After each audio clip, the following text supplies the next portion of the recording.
I want to talk about Tuca and Bertie, the animated Netflix show, and how it uses a sex scene to do everything that 50 Shades wishes it could have done. But first I'm going to just shove in a super short, lukewarm defense of gratuitous sex scenes because I don't want to give the impression that this is, like, the only correct way to do things. I have spent a pretty substantial amount of time talking about the 50 Shades franchise, but in all that time I've not really spent much of it discussing most of the sex scenes beyond acknowledging that they exist. A big reason for that is that with few exceptions, the scenes don't really do anything. This is not a new criticism, of course. Plenty of people have pointed out that the 50 Shades sex scenes largely exist in bubble space. Things stop, sex happens, things move on. They are scenes that can be pretty cleanly excised from different markets without having a meaningful impact on the films. They just don't have a lot of purpose.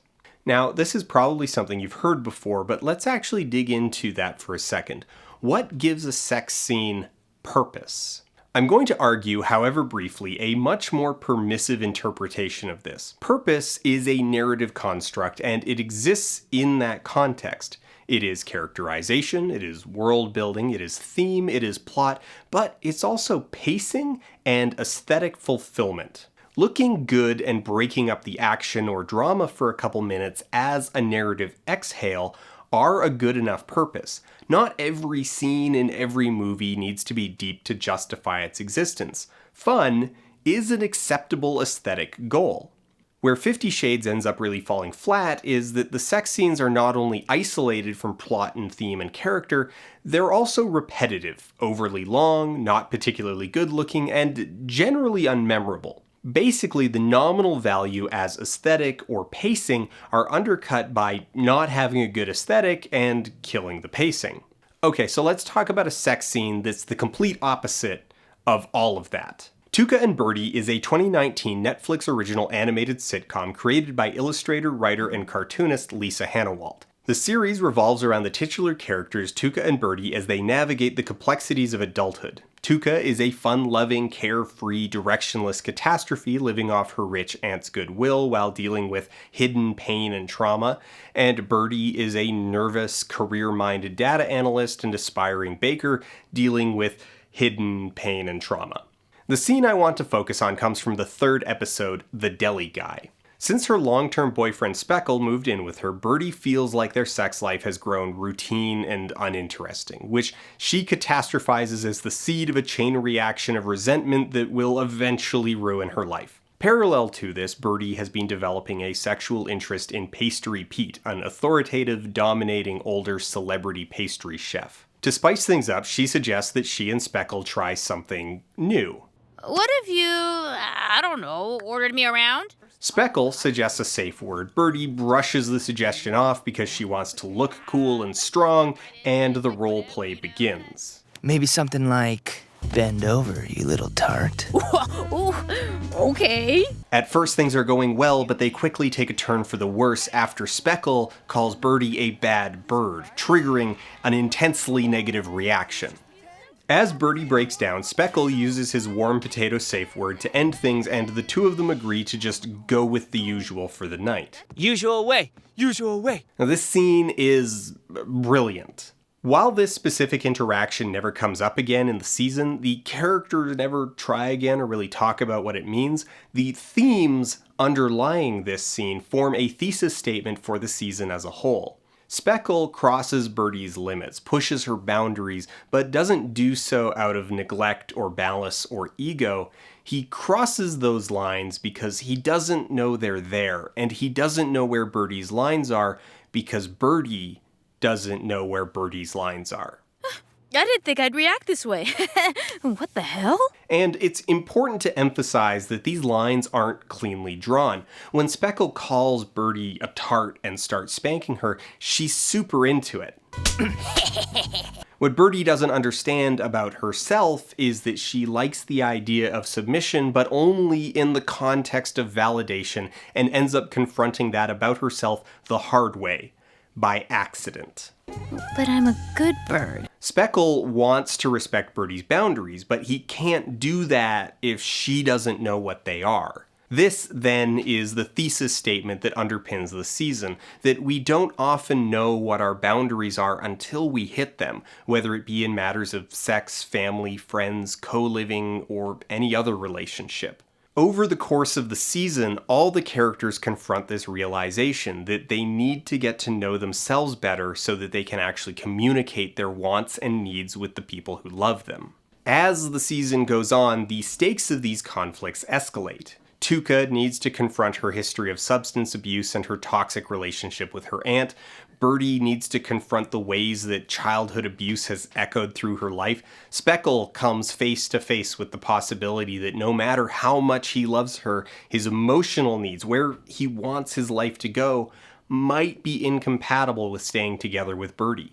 The show does a really fantastic job of getting into the chaotic mess of being an adult and the give and take required to navigate relationships where both people are willing participants who have their own complicated wants and needs, where some boundaries are big and obvious and others are really detailed and touchy. Sometimes between people, those needs line up, and sometimes they're mutually exclusive. And maybe we don't even entirely understand them ourselves.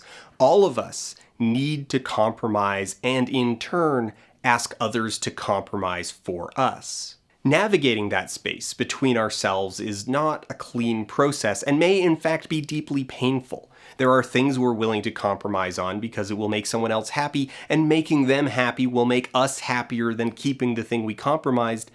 And there are other lines that we have to ask others to never cross. Spaces that we have to ask others to give up. And the worst part is that we may not even know where those lines and spaces are until it's too late and we've stumbled into them by accident.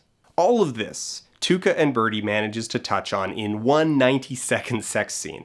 And honestly, I don't think you could do the same this efficiently without that aspect, without it being a sex scene, and without the vulnerability that represents. And that's what I think really makes this scene stand out. See, while I will defend the gratuitous and trivial for indulging in aesthetic satiation above metaphorical pursuits, this type of interaction, one that doesn't just have sex as the backdrop for things to happen in front of, but uses the dynamics of intimacy for their intrinsic qualities, it is exemplary storytelling. This is a scene that couldn't exist in another context.